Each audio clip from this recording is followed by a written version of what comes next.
to screen share with audio on Messenger. Hello everybody, welcome back to a new video. In this video we're going to learn how we can screen share with audio on Messenger. So without any delay, let's start with the process and how we can do so. But before that, don't forget to hit the like, share and subscribe icon. So if you want to screen share with audio on Messenger, these are the processes you may follow in order to do so. Head over to the Messenger application. After that, just head over to the one of the chats where you want to screen share with that video call on that person. So let's start. So simply go on with the process on how you normally video call. Just tap on this video call icon and wait for the other person to pick up your call.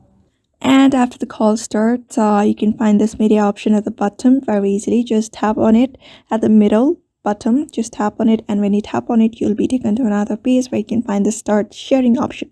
Just click on it. After clicking on share, you'll be finding videos like reels, watched, or different kind of videos here. So you're just going to tap on that one of the videos. After that, it will start playing and both of you will start seeing the video with audio on.